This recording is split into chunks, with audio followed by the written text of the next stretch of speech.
Welcome to the Rat Race to 5 podcast, where we discuss money, mindset, real estate investing, and ways to achieve financial independence. Whether you are a rookie or a veteran needing new ideas for investing or creating side hustles, you're in the right place.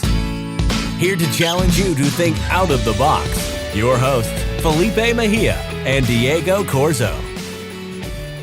Hey guys, if you're interested in a Rat Race to 5 micro tribe where we're learning short-term rental, we're learning wholesaling, we're learning DIY with Belen. We're also learning, if you are a first-time realtor, let's say your first or second year, and you want a little bit more help, make sure you reach out to the Rat Race to 5 micro tribes. They're $50 a month for 4 live calls with leaders within Rat Race to 5. Don't go out and spend thousands of dollars trying to figure out if wholesaling is for you or short-term rental. Spend $50 one time for that month and find out if this is something that you want to do before you jump in.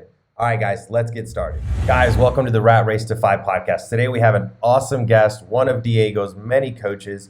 Diego takes his education very serious. I'll let him talk a little bit more about that. But we have Jason Drees in the house, and he actually goes through a framework type of session that he does with his clients, with us here on the podcast live, as well as so many bombs that he drops.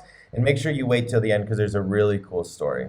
Yeah, this was one of my favorite podcast interviews because it was what started as an interview. And this is like that I've done or that I've been part of. What started as learning more from him, he turned it around and interviewed us, and it turned into a coaching session. And I feel like the audience is definitely going to take that into consideration. And my goal is that they ask themselves that as if it was them going through those questions.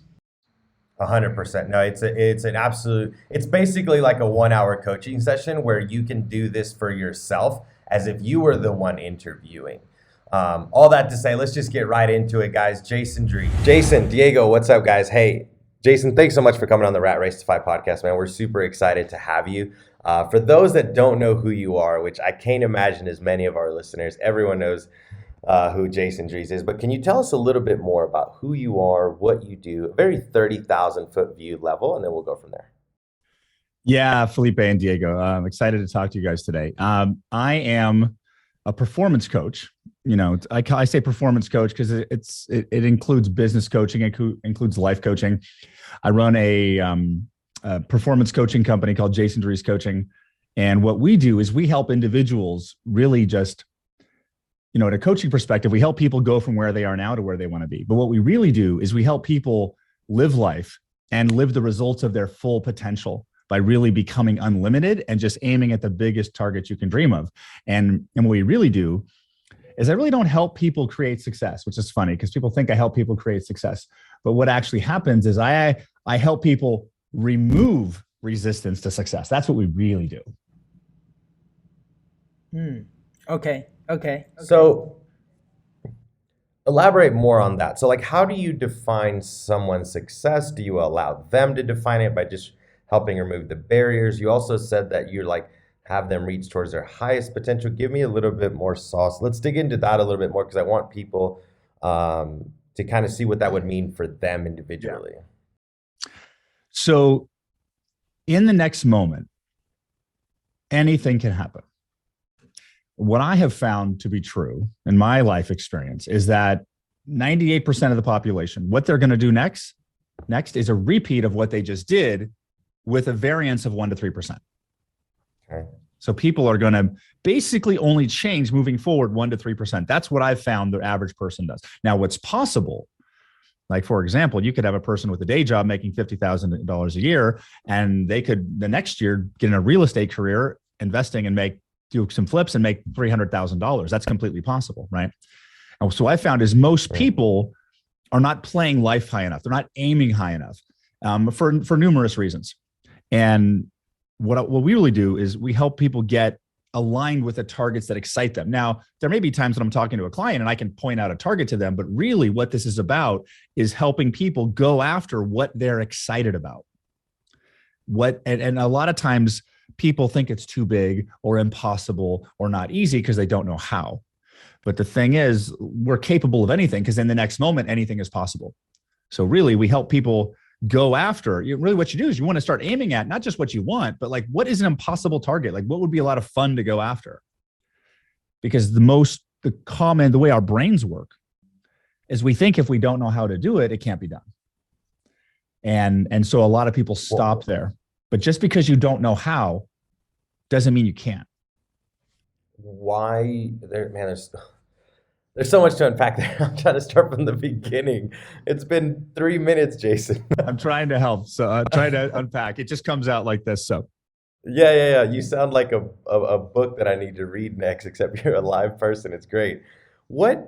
Okay, so let's start from the beginning of that. Why don't people reach the top? Or why don't people reach bigger goals or even try to attain those?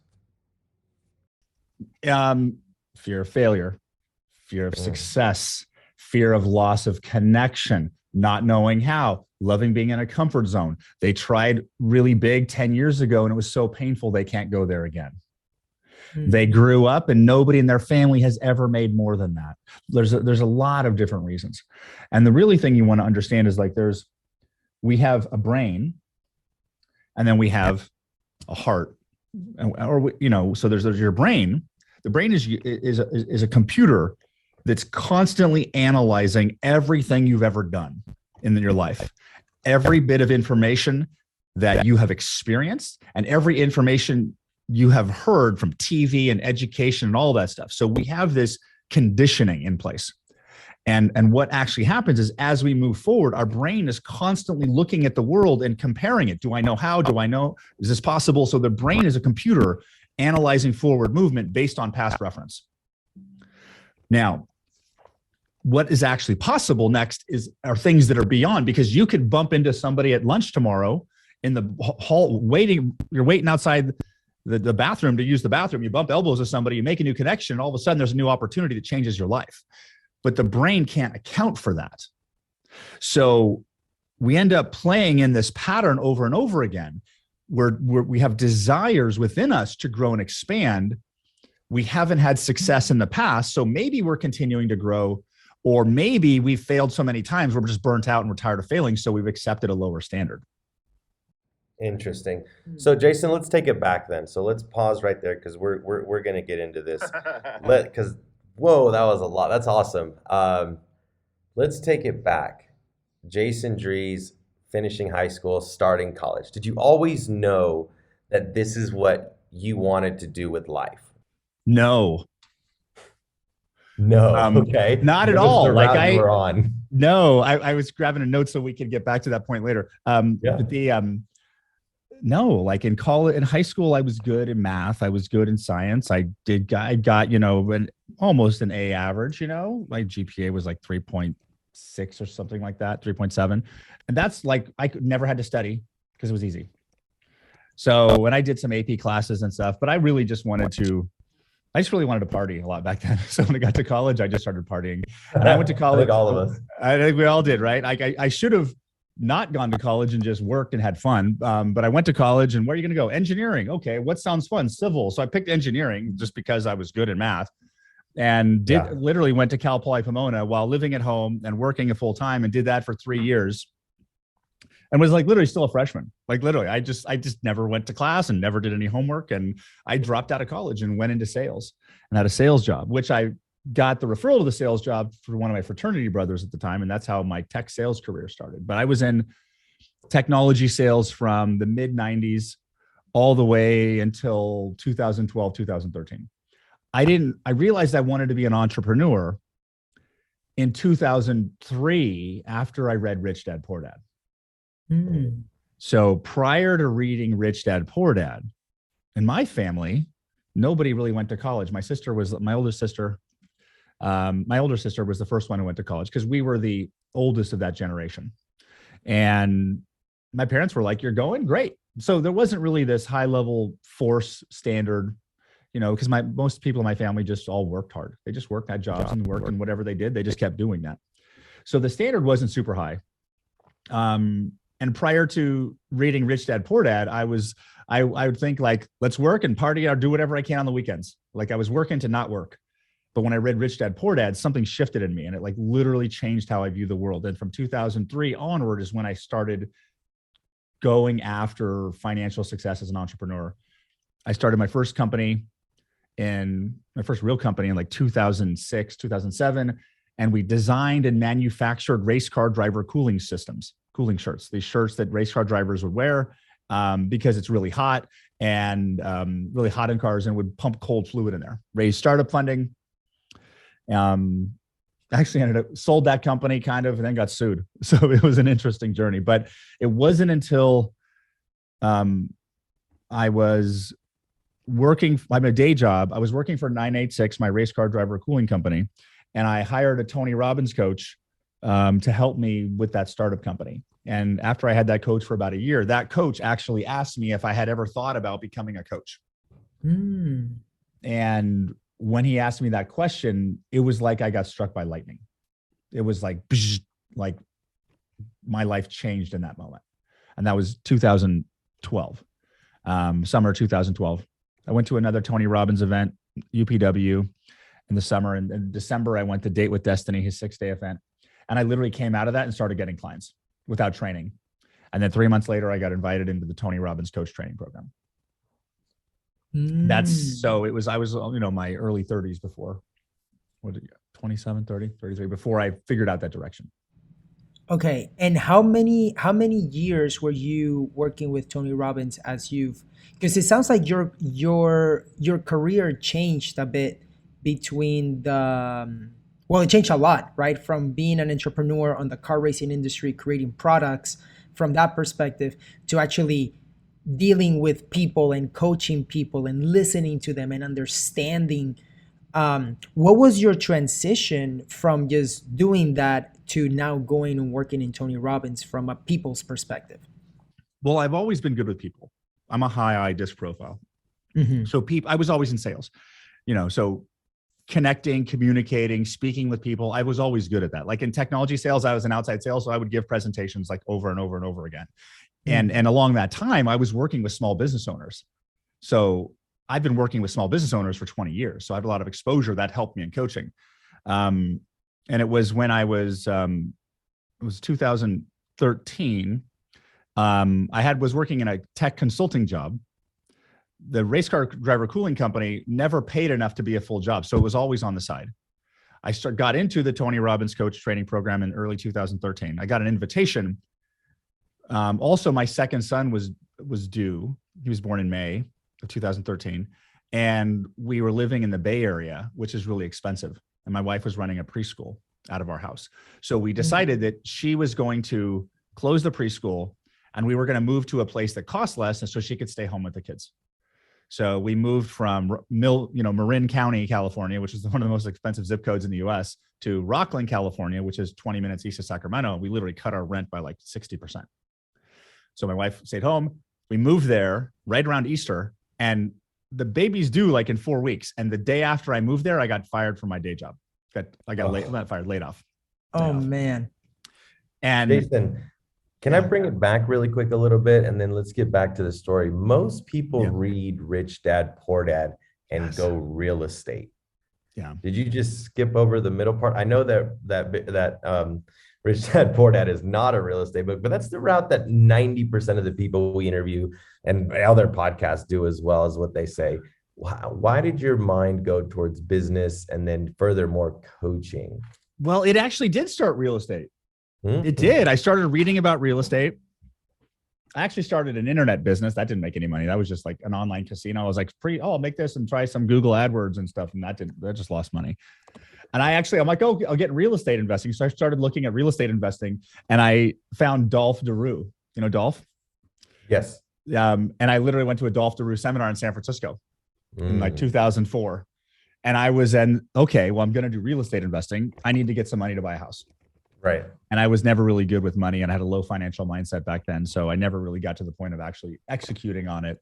And then the idea for the race car driver cooling company came up was with my sales. I was a territory sales manager. He was a territory channel engineer. So we worked together, and he discovered this race car. He was into racing, and we found this cooling shirt, and then we found these Peltier thermoelectric coolers and figured out we could make a product, and we started testing with it, and we did proof of product. And then that's kind of how that direction went. But it did start real estate.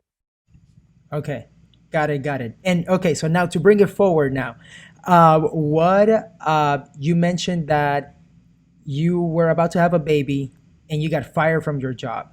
Like that is like a lot of different things because it's not like it's you, is your newborn kid, is your wife, and so much uncertainty. Please continue on from Yes, that. and the startup company had cleaned out any savings we had. I was Oh never really man. good at savings. And I'm like talking to the company. I'm like, can you lay me off in 4 weeks so the health insurance can cover? And I'll never forget this. The woman HR manager said to me, well, can she have the baby early? Oh man. Wow. I'm like, you're a Man. woman, right? Yeah.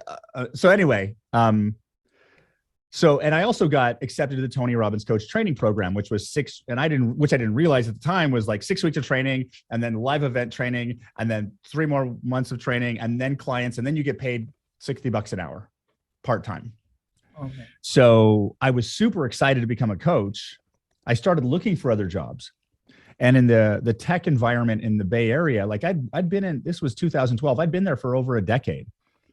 And I worked with manufacturers and different manufacturer reps. And all the time, manufacturer reps would live in Sacramento and they would commute to the Bay Area for sales meetings. It happened all the time. But all of a sudden, the economy shifted and nobody in the Bay Area would hire me now that I lived in Sacramento. So I as much as I didn't want another job, I wanted to go full-time coaching. I couldn't get a job. And I did try. I interviewed for quite a few jobs and I just didn't get the tech jobs to try to replace the income. So I basically did what I could was coach training. And I literally started going to the Chamber of Commerce and just starting selling coaching. And I would be like $250 a month, mindset coaching. I had a lot of sales experience, so I could still help small business owners, but it was literally build that business with a gun to your head. And then about like 6 months later, we were like on food assistance from the state, WIC. Had like my wife coming home crying because our debit card was declined at the store, and some woman behind us was kind enough to buy us groceries. And it was a real struggle. It was a real struggle. And then there's the whole dog food episode where I ate dog food and being challenged by this coach and ate dog food and kind of transformed there. And then the next year I was the #1 coach on the Robbins team, and it just had opportunities come. And then I got sued, and that kicked off my speaking coach career. And then that led to other things and just kind of, is that too much? No, I'm just trying to I'm trying to see so it was hard. It was hard. It was so difficult back then. success leaves trail, right? Like we've all seen it that people that are successful leave a trail. And I'm starting to see a trend the more I interview people that there's like you either fail and like completely don't do well after experiencing things like you've experienced, or you become someone that's impactful to other people's because the story that you had to go through, and you're able to kind of use that as fuel. Jason, and I don't, you can totally deny this question, but what did it feel like when your wife came home crying that the groceries were denied and someone else had to pay for it? And how have you used that now? Well, it was disheartening. It was humiliating. And it was also gratitude at the same time. It was a very challenging place to be because at one point, if I put the energy into finding another job, I probably could have found another job to support my family. Right. But there was a part of me that couldn't give up on the coaching. Okay. I wanted to be a full-time coach. I didn't want to go back to sales. I didn't love sales. I was just good at it. So it was really it was a really hard path because everybody outside externally was telling me I was wrong. My parents, my in-laws, my brother-in-laws were just like, what are you doing? But for some reason, I just couldn't stop going this direction. And I realize now looking back on it is that, and I actually knew this at the time, was like the reason I couldn't stop that path to becoming a coach is because when I first started thinking after my coach had asked me that question about becoming a coach, it was the first time in my life I remember being excited to learn something. Like I was really excited, and I'm like, I don't care how long it takes. I want to learn how to do this. And it was exciting. And I realized that if I didn't follow through to become a coach, I would regret it for the rest of my life. And the most important part of that was not my regret for the rest of my life. I realized that if I did that, I would be lowering my standard for my two young sons for the rest of their lives. So I made the decision that I am going to go through this because I'm going to solve this financial problem because my parents didn't solve the financial problem. So I got past that financial problem and I made the decision that I'm not going to be in this situation anymore. And the reason why a job isn't going to cut it is because we got two kids. And at this point, my wife was pregnant with our third. And I'm like, a family in the Bay Area is not going anywhere on 150 grand a year. It's just not going to happen. Right. So for us to live the life we want, we have no choice but to make more money. So I am going to solve this problem as hard as it is. Now, I could have been more aligned with her along the way. And, there was a lot of times when I was nuts and doing things that weren't healthy for me and smoking cigarettes and trying to balance and all this stuff all of me was out of alignment. But it was really my process of becoming the person that I needed to be to get in alignment with receiving success. And man, there's a lot there. But for people that might feel stuck right now, just like you were in the past regarding alignment, what did you do, or what can people do to make sure that number one, they are aware, that they're in the wrong alignment, and what can they do to get in the right alignment for what they want? Well, you can feel misalignment with your emotions, right? Like misalignment is a negative emotion. If you're working on a target and you feel a negative emotion, that's misalignment. If you are feeling positive emotion, that's alignment. If you're feeling doubt, you can feel negative. Doubt is misalignment. Confidence or certainty is alignment. Most people, if they stop to think about it, they know what to do. They know what to do. Now, while I was in doubt and fear and misalignment in the present moment and what I was doing, I didn't know. So I was taking the best action I could. At a core level, I knew eventually I was going to be successful. And I knew that because I made a decision that I wasn't going to, I am going to put energy towards success until I drop dead.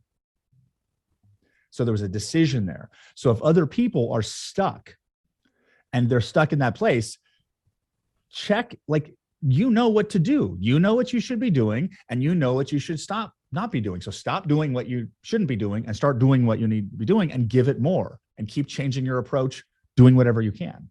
But really the decision to not stop is really what carried me all the way through the hard parts. Okay. And you mentioned a bit too on the, in order to align yourself, you have to be in the right frame to be able to understand that you're in alignment with what you want. Can you elaborate on that too, please? So the frame you need to be in to create a shift from misalignment into alignment is actually very simple. It's simply the state of ownership. You've got to be in ownership, because if you're in reaction, like you're a victim to life, if you're in reaction, you can't change anything. And that's why I always use the repeat after me statements that you've said before, is I take full ownership of my life and everything in it. I know exactly what to do. I've got this. Those statements literally put you into a control. So once you're in control, you can start shifting your reality. And for people who are just hearing about frame right now, the simplest way to think about frame is like your expectations. Now, your expectations are created on your past references and your past experience. You do have the ability to change them. It's much easier. And as I've learned how to help people shift their expectations, which is their frame, they start thinking differently, because your thoughts, the action you take, comes from your mindset, which is your mind.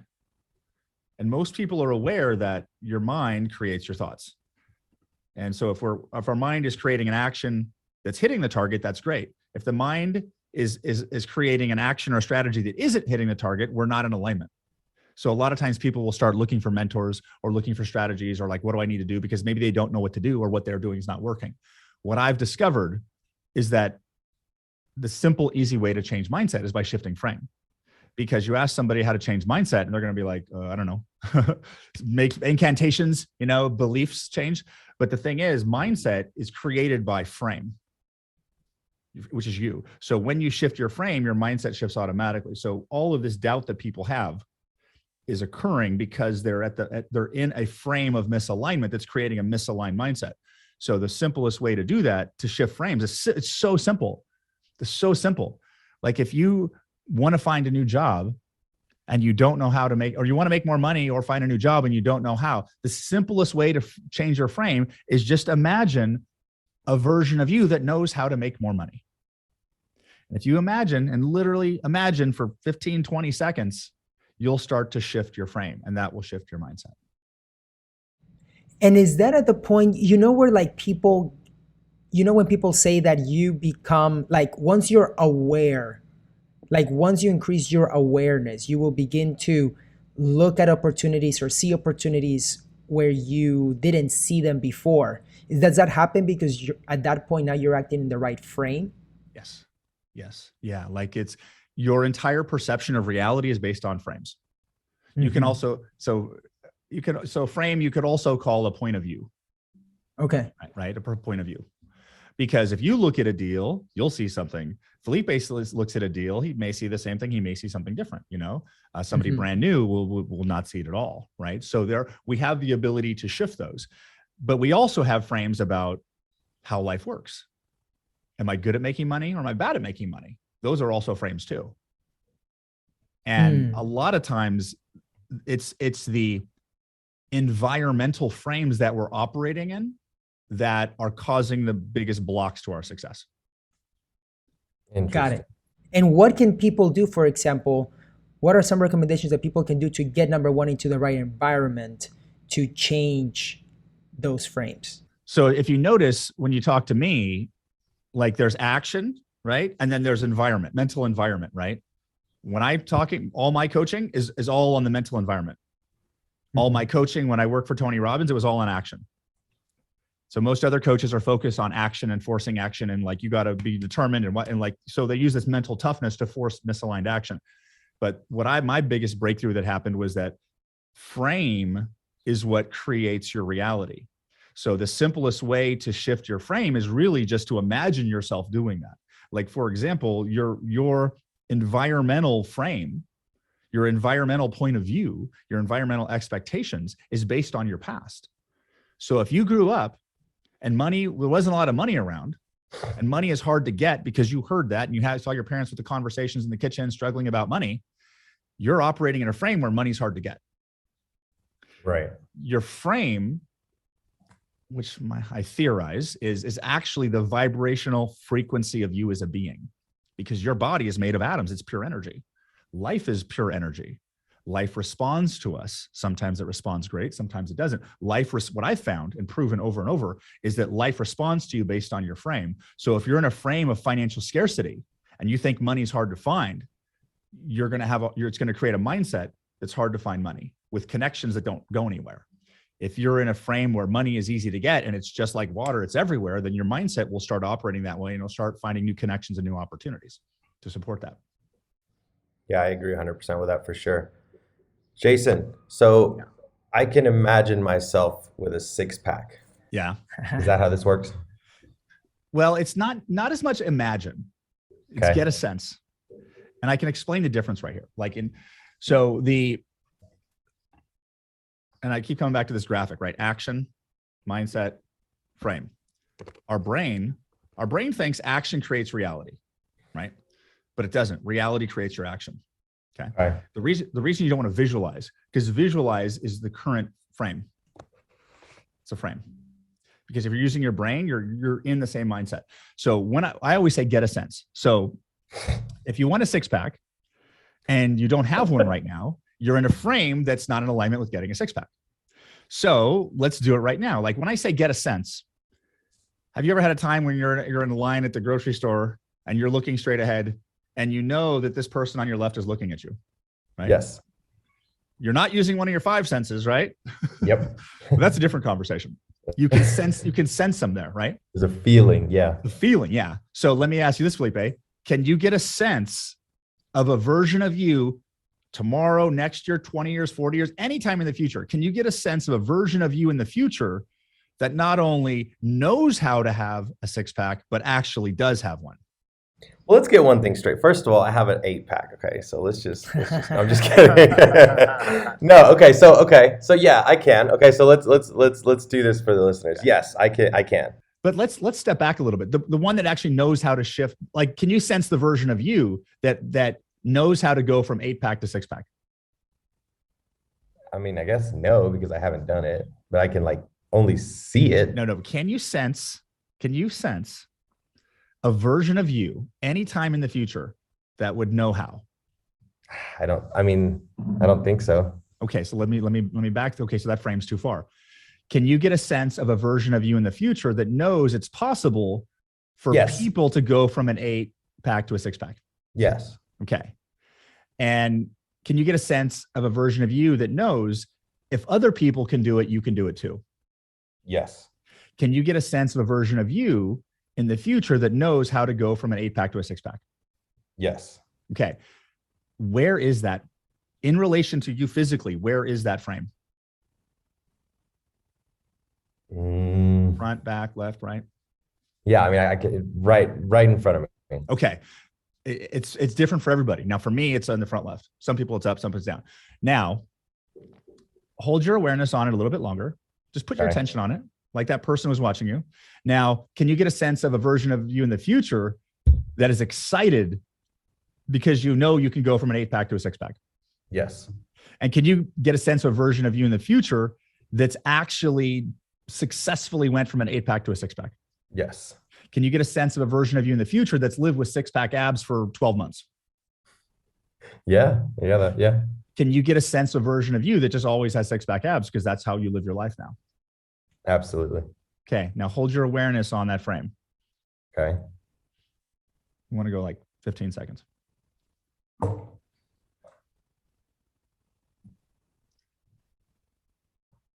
We'll shorten it a little bit. How are you feeling now? Like I want to get started and get off this call. Like I want to go do this now. Okay. Because let me give you another example of frame shift, right? Because we as human beings have a lot of times where we'll hear an old song and remind us of an old girlfriend. We're like, oh my God, I was a kid. It was 20 years ago, right? Where we have old memories, and the old memories take us to the past and give us a negative emotional experience, right? So one way to think about that is you today is the highest you've ever been. Your energy tomorrow, you'll be more because you'll have more life experience. So every day you're alive, you're more than you were the day before, energetically. And can imagine like this horizontal line right here is today. Now, when you have a memory of the past, and we all have these, and we have a memory of self-judgment or regret or negative emotion, we actually go down in frequency. And when we go down in frequency, we feel heavy, we feel negative, we feel bad thoughts. What I just showed you how to do at frame shifting is going up in frequency to something you haven't been yet. And every time you go up in frequency, you will feel lighter, more certain, more confident, more powerful. Because what this is really about is shifting into the frequency of the being that will do or will have the thing. You'd be surprised how much of my business growth, going from 100,000 one year to 1 million the next year to 2.5 million the year after that, you'd be surprised how much of that I did just by frame shifting, just like that. So it's interesting that I just got to go through that. You can bill us for that later, or at least Diego anyways. It's weird because I'm sure you meet a lot of skeptical people, including myself, but like sensing it the way you asked did make it a little bit more realistic and attainable rather than just like theory for it, I guess. So you've probably done some high level individuals, and I don't want to ask who, what, and where, but I'm sure more than one. You've worked with high level individuals. What are some common traits or conversations that you see in them? Can you get more specific? So it's kind of general. Yeah. So what are some common, either whether it's doubts or whether it's something in their past, what is like the biggest blockage that you've found in people that are successful that want to get to the next level? It's pretty much the same in everybody. Really? They just have different flavors. Some people it's doubt, self-confidence. Some people it's self-worth. Some people it's financial mindset. Some people it's leadership ability. We all have growth areas. And the growth areas usually correspond to phases of our life. And sometimes we'll have a phase here. Like I struggled with financial scarcity for decades and decades and decades. Can you define that really quick, Jason? What do you mean by financial scarcity for those that are listening? Like, what are you talking about? I lived in a limited financial mindset. Okay. So while I was taking massive amounts of action, my financial mindset wasn't aligned with receiving the results of my action. So therefore, all the action I was taking was irrelevant. Now, there's one thing I've also found is there's income levels, and there's financial income levels that these are the hardest parts of success. So the first one is $100,000 a year. Earning $100,000 a year isn't impossible, but you just got to get a job and work hard, right? Most people can work hard and get a job and make 100 grand. I did that when I was 27 years old, was when I first broke $100,000. The next level is 250. 250 is, in my opinion, is one of the hardest levels to hit. And the reason why 250 I found is hard to hit is because if you're trying to work for you either have to have a successful business, one way. Another one is you have to, if you're great at sales, if you're really good at sales, you can do 250. If you're like a hunter, or you're an executive at a company. And it's hard. It's especially hard for entrepreneurs to be executives at companies because they don't like following other people's orders. So they're never going to be executives somewhere else.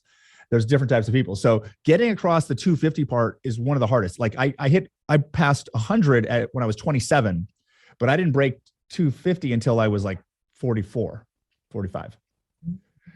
Once you hit 250, that's the first time you start living in financial abundance, right? You guys know when you're making $20,000 a month, oh, there's a $1,500 dental crown. Oh, damn. Okay. We'll just pay for it. Right. Car payment, because you have excess cash. From there, I found once you make 250, you go to 450, 500, just like that. The next level is from 500 to $1 million. Breaking $1 million is the one. And really what I found, the big difference from getting to 450, 500 to $1 million is leverage. How much leverage are you bringing in? And that's one of the biggest obstacles with highly successful people. At the lower level, it's getting to that 150, 200 because it's really hard to stay in a financially abundant frame when you're constantly getting reminders of financial scarcity. It's really hard because you're like, okay, I'm feeling financially abundant and I'm looking at my bank account. The money's not there because I'm not making it yet. So it's hard to keep into a high financial frequency when the physical reality is not making enough. Interesting. So I rarely get I have like not questions being able to talk. Yeah. Okay. So I have like questions. I know. And it's like, this is not about Diego and I. We're trying to make this I'm like, how can this is great. So Jason, let's take it a step further in there then. Leverage. How it's okay. I got plenty of time, so we can. No. We need to respect your time. How does someone that is cleared the six-figure mark?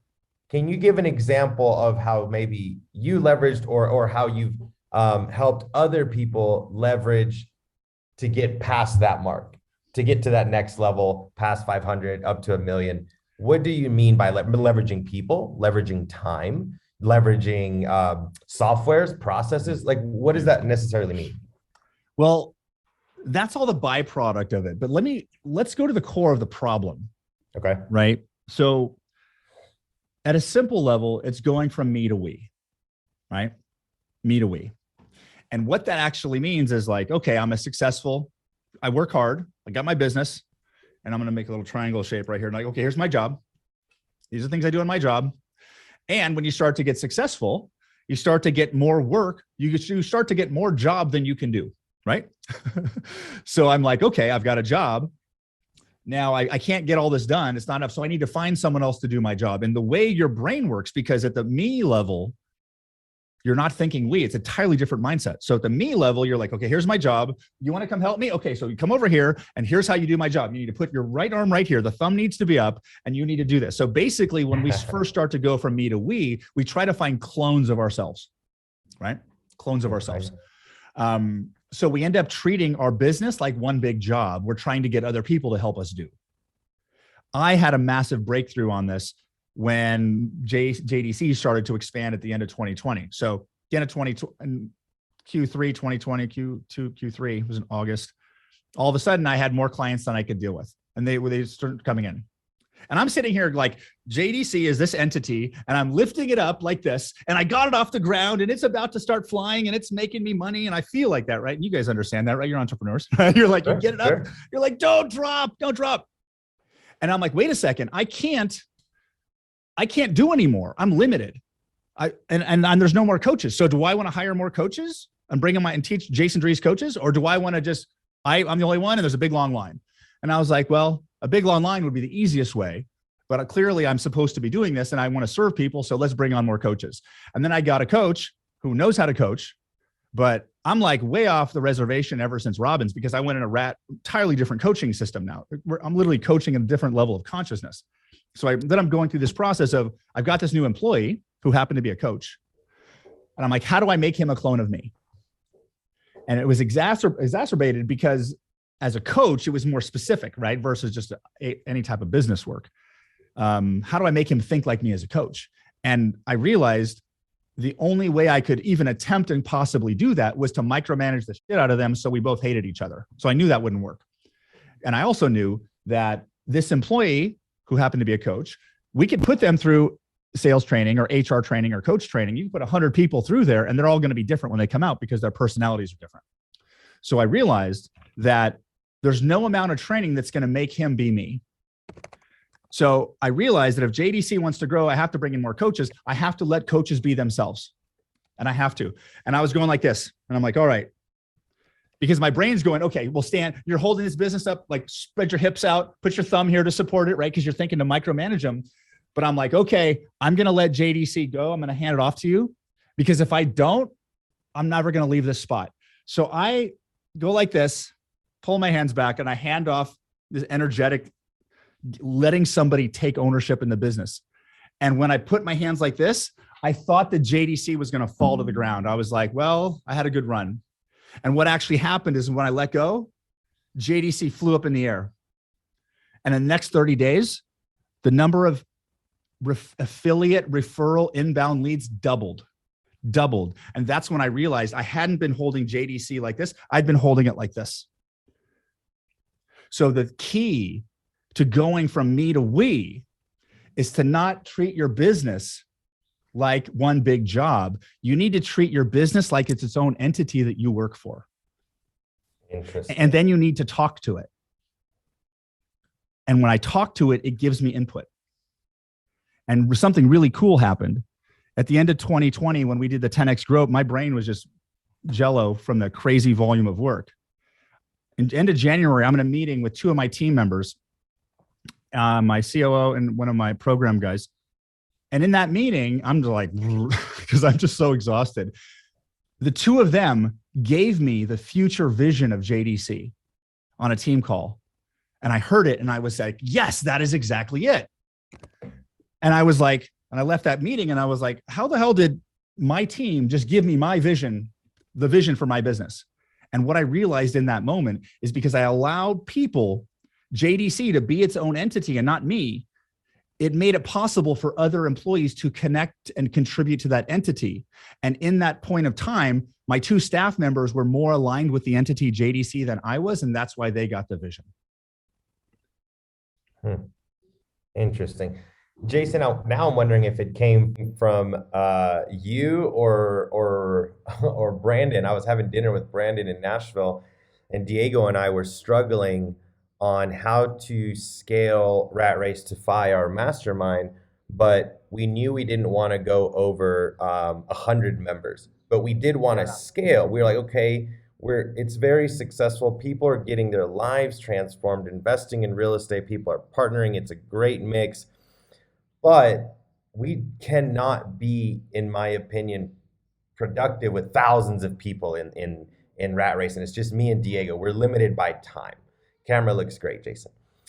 Yeah. Brandon at dinner was like, Brandon Turner was like, why don't you build leaders out of Rat Race to control micro tribes so that you don't have to spend more time, but there's leaders at 100 people, there's going to be leaders. Identify the leaders, create micro tribes, make it more like we have short-term rental micro tribe now, wholesale micro tribe now, realtor micro tribe now, DIY micro tribe now.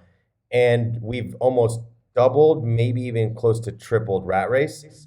Yeah. And we're not doing more work, but we are impacting more people. And it's kind of what, like you just said a minute ago, maybe it was Diego and I holding down Rat Race because it wasn't about losing control. It's Diego and I always at our core value of Rat Race is we want to make sure that we're impacting people without it just being a number. And I remember Brandon, and I called Diego on the way home. I was like, dude, Brandon just like blew my mind with what Rat Race could do if we created these micro tribes. And then Diego took that and ran with that idea. And you just basically said the same thing. So now I might have to text him and be like, yo, was that your idea or did that come from a coaching session? Yeah. And while your desire is to dissolve an impact, it's a conscious shift. Like, let's do it right now. So can both of you get a sense? Can you right now for this, let's just acknowledge, can you acknowledge Rat Race as its own entity? Would you like to do that? Okay. Yeah. Can you get a sense of that entity, just like we did earlier, the frame? Can you sense the entity Rat Race? Yeah, for sure. Put your attention on it. Okay. Now, ask it out loud or in your head, like, do you have anything to tell me? Do you have anything to tell me, Rat Race?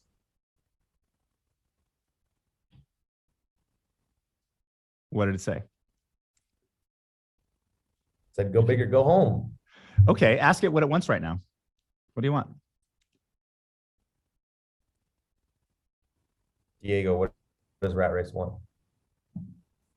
No, Felipe. What came out of your head? What did it say? Come on. What did it say? Better systems. Better systems. Okay. Diego, what did it say to you? Dude, it said it told me to leverage the right way. There you go. So at the end of 2020, I asked JDC what it wanted. It said it wanted a leadership, and I brought in a fractional COO. And then in Q1 2021, I asked JDC what it wanted. It said it wanted the book. And at the end of Q3, I asked JDC what it said it wanted me to rest. And the book has been instrumental for, if I wouldn't have done the book, and the reason I actually put all the effort in the book in Q1 and Q2 was because of that exercise I did to do that. Yeah. But can both of you get a sense of a version of you in the future that has experienced growth of Rat Race beyond what you thought was possible? Can you get a sense of that frame? Jason, we started with, I think, 14 people. Yeah. Yeah. No, but let's not limit ourselves based on where we were. So that's fantastic. Can you get a sense of a version of you in the future that has experienced Rat Race beyond your wildest expectations? Can you sense that frame? Oh yeah. And can you sense the version of you whose journey to get there has been easy and fun and so silly and ridiculous? You feel like you're dreaming. Can you sense that version? 100%. That's every event we have. People have the best fun. And can you sense the version of you in the future that just saw these amazing leaders show up and just fill the organization with this leadership team that you were just proud of? 100%. Mm-hmm. Yeah. Yeah. Hold that awareness. I'm like excited. Sorry, continue. Yeah. I want to jump off this call and go do stuff. Yeah. Jason, have you ever had somebody run off your call and just like, all right, Jason, I just got to go do this? Well, I would say almost every podcast I'm on, it turns into personal coaching of themselves. They want to understand this, because that's just what happens. This is not where this was supposed to go. But that's frame shifting is really a different level of consciousness we're operating in. Jason, I want people to reach out to you because we see this a lot in Rat Race, including myself. I tell a story all the time of how it took me a very long time to get over my story of the cheese. And I told it at the Rat Race conference last year in December, where my dad wouldn't buy cheese on our burger. And that was something we had to do at home before we got to eat, was we could put the cheese on our burger. So for the longest time, I felt like I didn't deserve the cheese. Like that's just what came across to me as a child. And growing up, that took forever to get over. Like I never really felt like I deserved more than $120,000 a year. So that was like, that took a very long time to get over. And I bet if I would have just like said, hey, Jason, can we talk about this? Can we figure this? Like, why am I here? Like, I feel like that would have saved me years of being stuck at 120 or less. So I want people to like know that it's not even a hard issue. There's just like mindset blocks. There's things that you can definitely help them through. But I'm curious now to turn this around. Jason, what would you, if you had that time machine, what would you go tell yourself back in, and then you fill in the blank time? Where would you best go back to tell you? Was it when you got sued? Was it when you were starting your company? Was it in college? Like Jason today, where would you go back in time and what would you tell yourself? I wouldn't go back in time anywhere and tell myself anything, because where I am today is so amazing. Mm-hmm. I would be concerned that I may not be in the destination I am today if I changed any part of my past, because my past is how I got here. Love that. And that's, and good, bad, red, blue, a lot, a little, that's how I got here. Right. So that was the path I took to get here. And that one of the things I've done is done a lot of work about alignment. So I don't really have self-judgment anymore because I moved to self-acceptance. And when you do that, it starts to grow and expand. But really I would tell other people, like, it doesn't matter how old you are or what you have or haven't done. You are being called in a direction to go. And it may not make sense right now. And the direction you're maybe being called to go may simply be the first step to get you where you're supposed to be going. But most people live their life following their thinking and not following their knowing. When you start to follow your knowing, that's your unique path in life. And that's where the magic starts to come in. Yeah. Love that. Man, Jason, there's one last thing that I just have one thing, if you can elaborate on, and then we'll close it off because we do want to respect your time. It was a quote that you mentioned because it changed the way that I see things. Mm-hmm. And it was, what if success wasn't the destination, but was the starting point? And I feel like that's a lot like that. I feel like that's really important because people feel like, oh, I'm going to feel successful, or once I reach success, I'll begin to just chill or do whatever. But you actually made it for me in a way like, holy crap, I've achieved my version of success. But if I'm just starting, what can I actually do? Well, the thing to understand is that hard work doesn't create success. If hard work created success, we'd all be billionaires. Hard work increases your chances of getting in alignment with success with sheer volume of work. And what happens to most people over time with all the hard work they put in is eventually they get into alignment, and then it happens. What you want to do to shorten that journey is to start in success, because the frame you're operating from is literally how life responds to you. So if you're in a frame where you're not successful, you're going to be in a mindset that's not successful. So the action you're taking is not going to be successful. Where if you start in a frame where success is going to happen, even if I don't know how, you're in a frame where that reality will eventually come true. So the simplest way to start out is to put in a clear frame is to use a decision, such as, I am going to hit success at this because I'm not going to stop until I do. And that's a frame of alignment. So the whole thing about starting in success is really starting in alignment with the target, because alignment with the target is is how you talk to life to get the right ideas, to get the right connections to make it happen. So if you're not starting in success, you're literally never going to get the result, because there's no action you can take out of alignment and get the result. Love that. That's awesome. Diego, you're muted, by the way.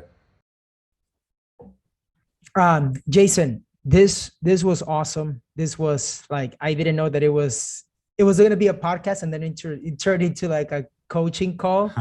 And I think this was amazing. And I feel like as you ask us those questions or took us through that, I highly believe that the audience will also be able to just imagine themselves like, if you were asking them these questions. I will highly challenge everybody to go through that. Is there, what can people, where can people reach out to learn more about you, to connect with you and your coaching business? You can jasondreescoaching.com. You can find information there. I also have a mini course that's basically a quick introduction where it's about an hour and a half of content that kind of lays the foundation. But what you'll start to understand is that the more you shift frames, the more you get into alignment. And if someone doubts this stuff, they're in a frame that doubts it. You can change that too. Like your entire reality is frames. So if you want to learn more about it, you can check my website. You can also check my Instagram. I do a lot of free content on Instagram. What is your Instagram? It's Jason Drees Coaching. Jason Drees Coaching. All right. Awesome. Well, Jason, thank you very much. And also thank you for being one of the speakers at the last Rat Race conference. Really value your time. Everybody loved it. And we look forward to seeing you around too, in either a future event or on a future call. So it's awesome. Definitely. Well, you're welcome. I enjoyed here, and you have an amazing group, and I'd love to help and support them as much as I can. So it was great to connect today. Awesome. Thank you. The Rat Race to 5 podcast, where we discuss money, mindset, real estate investing, and ways to achieve financial independence. Whether you are a rookie or a veteran needing new ideas for investing or creating side hustles, you're in the right place.